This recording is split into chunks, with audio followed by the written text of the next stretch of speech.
Salam olsun qanına boyanmış ağ saçlara, salam olsun torpağa bulanmış yanaqlara, salam olsun paltarı oğrulanmış bədənə, salam olsun çubuqla vurulan dişlərə, salam olsun kəsilmiş şah damara, salam olsun nizə ilə qaldırılmış başa, salam olsun çöllərdə üryan halda ölən bədənlərə. Salamlayıram sizi dəyərli tamaşaçılar. Bu cümlələr, bu salam İmam Zaman ağanın dilindən İmam Hüseynə verilən salamlar idi ki, mən bunu sizə təqdim elədim. Aşura günü münasibəti ilə və bu ağır və çətin gün münasibəti ilə başda İmam Zaman olmaqla siz dəyərli izləyicilərə başsağlığı verirəm. Allahdan diləyirəm ki, sizə səbr inayət eləsin inşallah. Və bu günlərdə qeyd olunur ki, sırf Aşura günündə ən ağır gün olduğu üçün tarixdə yaxşı olar ki, İmam Zaman əleyhissalamın salamatçılığı üçün, xüsusilə bu ağır günü rahat keçirə bilməsi üçün sədəqə ayrılsın şiyələr tərəfindən. Və əgər imkanınız varsa, inşallah ki, bu günün əməli olaraq bu işi görmək həm sizin üçün, həm də imam üçün çox gözəl olardı. Amma mövzumuz sırf Aşuradan bəzi nöqtələr barəsindədir. Biz təkrar, yəni hər il bu əzadarlıqları edirik, məclislər təşkil edirik, söhbətlər edirik. Bütün bunların hamısını ona görə edirik ki, məhz əsaslı olaraq bir nöqtəni çatdıraq. O nöqtəni qeyd etməzdən öncə bir neçə cümlə ilə sizə müraciət etmək istəyirəm. Ümumilikdə İmam Hüseynin Aşurası haqqında ən çox həmin gündə baş verən zülmlər haqqında çox danışılır. Necə qətlə yetirilməsi barəsində və s. bir çox nöqtələr, tarixi faktlar çatdırılır insanlara. Amma bu Aşura hadisəsinin bir çox nöqtələri var ki, çox da dilə gəlmir və gərək zikr olunsun ki, biz bugünün insanları olaraq öz dövrümüzün İmam Zamanına nisbətdə həmin səhvləri, xətaları təkrar etməyək inşallah. O nöqtələrdən biri də budur ki, Yezid kimi, yəni məlum bir şəxs Qərbin tərbiyə olunmuş idi. Yəni həqiqətdə İmam Hüseyn əleyhissalam Yezidin tək özü ilə mübarizə aparmırdı. Yezid Qərbin tərbiyə olunmuş bir şəxs idi. Yəni bugünkü müqayisə ilə götürsək, bugünkü təbirlə götürsək, Yezid Qərbin tərbiyə olunmuş bir şəxs idi. Allahın imtihanlarından biri də bizim üçün ümumiyyətlə tarix boyu belə olub və bizim üçün də budur ki, həqiqət və haqqın həmişə gizli olub, batilin cazibəli olması. Yəni həqiqət və haqq həmişə batil qədər cazibəli görsənmir. Batil həmişə aldadıcı və cazibəli olur. Ona görə də insanların əksəriyyəti batilə doğru yönəlirlər. Bu günlərdə məhz dua eləyək və Allahdan istəyək ki, Allah Taala bizi batilin o cazibəsinə aldananlardan qərar verməsin inşallah. Bəs deməli, İmam Hüseyn əleyhissalam və Yezid ikisini əgər yan-yana qoysaq, görəcəyik ki, Yezid Qərbin özü idi və cazibəli idi, cəzzabiyyəti var idi. İmam Hüseyn isə həqiqət idi və onun haqq olması insanlar üçün örtülü idi sanki, bəzi insanlar üçün.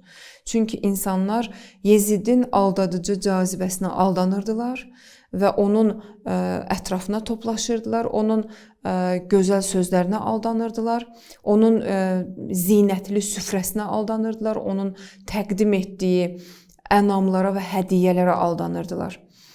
İmam Hüseyn məhz qərb mədəniyyəti ilə mübarizə aparırdı, nəinki bir tək Yezidin özü ilə. Hətta Vəlid Mədinədə beyyət üçün gələndə İmam Hüseyn əleyhissalam ona deyir ki, mənim kimisi Yezid kimisinə beyyət eləməz. Mənim kimi olan bir şəxs Yezidə beyyət eləməz. Bu özü onu çatdırırdı ki, yəni mənim kimi izzətli, əziz olan bir şəxs zəlil olan, xar olan bir mədəniyyətə, xar olan bir kəsə heç vaxt əyilməz və beyyət etməz. Yezid öz zamanında çoxları üçün cəzzab idi, cazibəli idi. Çünki Qərbin mədəniyyətinə dəvət edirdi insanları və Qərbin mədəniyyəti də bugün necə ki insanlar üçün zahiri gözəl, aldadıcı, şirin gəlir, eyni o dövrdə də heç bir fərqi yox idi, bu cür idi. Həqiqət ardıcı olan şəxslər tarix boyunca məzlum olublar həmişə. Çox halda onların haqq olduğu bilinsin deyə qanları axıdılıb. Necə ki İmam Hüseyn əleyhissalam öz dövründə insanları səsləyirdi, insanlara haqqı çatdırırdı, haqq olduğunu bildirirdi, özünü çatdırırdı, tanıtdırırdı ki, kimdir, kimin tərəfindən gəlib və hansı bir din üçün çalışır, mübarizə aparır. İnsanlar ona tərəf gəlmədi çoxları. Amma Kərbəlada bir səhnə var ki, bu çox gözəl bir nöqtəni çatdırır bizə. İmam Hüseyn əleyhissalam Kərbəlada Aşuradan bir gün öncə və Aşura günü hətta neçə dəfə öz əshabını səsləyir və deyir ki, hər kim getmək istəsə azaddır. Məxsusən də dünənki gecədə, yəni Tasuada insanları dəvət edir ki, bəs əgər qorxurlarsa, Aşura günündə biz hamımız şəhadətə yetişəcəyik və əgər siz qorxursunuzsa, gedin və yaxud boynunuzda haqq varsa, gedin. Onları dəvət edir ki, onlar getsinlər. Burada alimlər deyir ki, böyük bir nöqtə var, mühüm bir nöqtə var. İmam Hüseyn istəyirdi ki, həmin anda son ləhzəyə qədər bunun üçün çalışsın ki, pakların içində bir dənə də olsa napak şəxs qalmasın. Və eyni zamanda Aşura günü zöhr, şəhadətə yetişən anlarında belə yenə də canı ilə mübarizə aparanda, can verən hallarda belə düşmən ordusu tərəfə baxıb deyir ki, yoxdurmu mənə bir kömək eləyən? Onda da İmam Hüseyn ağa alimlər vurğulayırlar ki, bunu çatdırmağa çalışır ki, istəyir ki, napakların içində bir dənə də olsa pak qalmasın. Və həqiqətən də tarixdə bu fakt qeyd olunur ki, bir neçə nəfər ağanın bu səsi ilə, imamın bu səsi ilə, səsləməsi ilə ona doğru gəlirlər və onun ordusunda tövbə edirlər, peşman olurlar və onun ordusunda şəhadətə yetişirlər. Burada önəmli bir nöqtə bu idi və bəs biz diqqətli olmalıyıq həmişə, tarixi faktları öz həyatımızda müqayisə etməliyik, öz həyatımızda tətbiq etməyə çalışmalıyıq ki, eyni xətalara yol verməyək.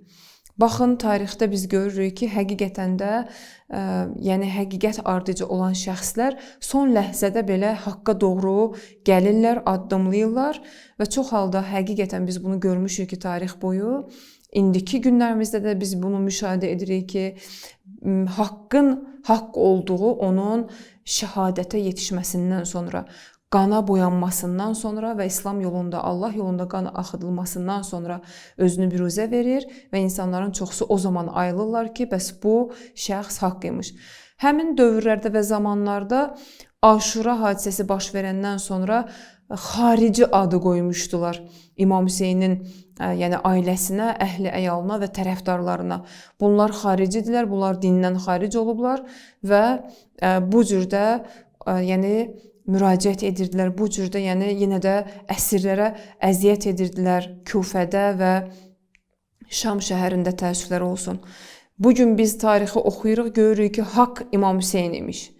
Amma o zamanın insanları bunu aydınlaşdıra bilmədilər özləri üçün. Həll edə bilmədilər. Məsələ təkcə Yezidin şərabxorluğu deyil idi.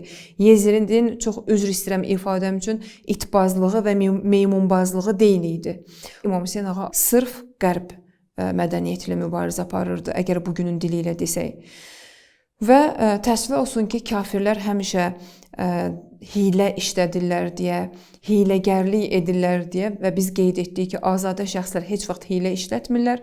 Kafirlər hilə işlədirlər deyə həmişə dəbli olurlar, gözəl görsənirlər, aldadıcı olurlar və hilə ilə böyük bir mal, mülk əldə edirlər, haqq deyirlər deyə. İnsan haqq olmasa, sözsüz ki, rahat şəkildə düz yolda olmasa, pul da əldə edə bilər, var da əldə edə bilər.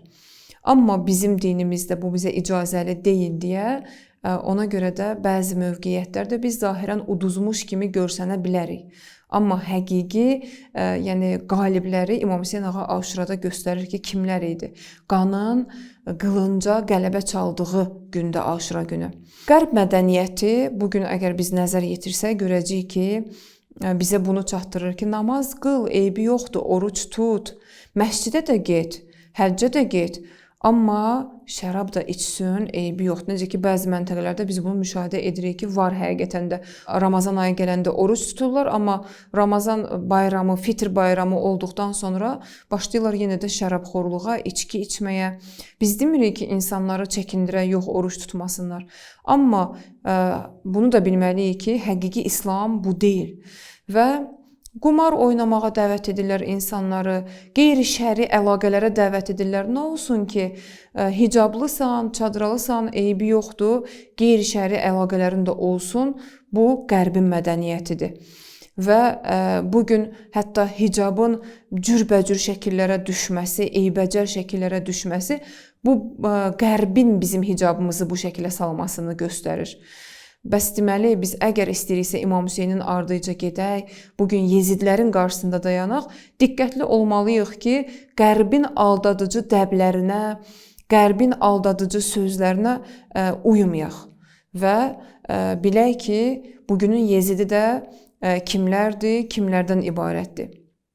Və böyük şəxsiyyətlərdən olan bizim şəhid rəhbərimiz Ayətullah Xameneyi belə bir söz buyurublar ki, şuurlu və zəkalı insanlar qərbin həqiqətini görürlər və heç vaxt onlara aldanmırlar. Əgər istəyiriksə həqiqətləri görək, bəs deməli düşmənin fitnələrinə, düşmənin təqdim etdiyi və bərri bəzəkli şeylərə aldanmamalıyıq. Hətta İmam Musa Kazım əleyhissalamın əshabından bir şəxs olur, Səffan Cəmmal adında bir şəxs olur. Haruna, dövrün zalımına dəvə kiraya verir həccə getmək üçün. Və bunun üçün də xoşhal olur, sevinir, şad olur ki, pullu bir şəxsə Haruna öz dəvələrini kiraya veribdi və o həccə gedib qayıtsın ki, bunun pullarını ödəsin. İmam Musa Kazım ona buyurur ki, ey Səffan, bu qədər ki, sevinirsən, ona dəvə verirsən və Harun sağ-salamat qayıtsın deyə sevinirsən, gözləyirsən intizarla ki, sənə pul verəcək. Çünki onun zalımın sağ qalması üçün çalışırsan, sevinç hissi yaşayırsan ki, sağ-salamat gedib qayıtsın və sənin dəvələrinin pulunu versin sənə. Elə bil ki, sən də onlardansan, sən də onunla bərabərsən. Yezidin müşaviri də hətta Yəhudi idi. Biz əgər tarixi qəşəng araşdırsaq, düzgün təhlil etsək, görəcəyik ki, hətta Yezidin müşaviri belə Yəhudi idi. Bütün məsləhətləri ona verən, bütün işlərdə onu yönəldən şəxs özü əslən Yəhudi bir şəxs idi. Və hətta tarixə biz müraciət etdiyimiz zaman görəcəyik ki, Müslim İbn Əqil kimi şəxslər qərbin qurbanlarına çevirdilər və qərbin vasitəsilə şəhadətə yetişdilər. Mən demirəm ki, qərbdə hər şey pisdir. Qərbdə yaxşı şeylər də var ki, biz onları götürə bilərik, amma təəssüflər olsun ki, bugün müsəlman cəmiyyəti qərbin yaxşı şeylərini yox, qərbin bizi məhv eləmək üçün təqdim etdiyi, İslamı aradan aparmaq üçün çalışdığı şeyləri biz özümüzə örnək götürürük və bunu həyatımızda tətbiq edilir, təəssüflər olsun və bir çox insanlar dəb adı altında, müasirlik adı altında qərbin əsirliyindədirlər. Allahdan diləyirəm ki, bu Aşura günündə bugün bizi müvəffəq etsin və bizim agah olmağımıza inşallah ki, kömək etsin ki, biz qərbinəsirinə çevirməyək və bugünün Yezidləri ilə mübarizə aparaq, dərk edək və başa düşək ki, Aşuranın əsas mesajı bizə budur ki, düşmənin hiləsinə aldanmayaq, bugünün Yezidləri ilə inşallah mübarizə aparaq, dost olmayaq, bilək ki, dost kimdir, düşmən kimdən ibarətdir. Allahdan diləyirəm ki, sizin əzadarlıqlarınızı qəbul etsin. Bu Məhərrəmdə də sizinlə görüşümüz burada bitir. Sizə bir daha başsağlığı verirəm, agəhlıq diləyirəm və arzu edirəm ki, həmişə haqq cəbhəsində olasınız inşallah. Sağ olun, Allaha əmanət olun inşallah.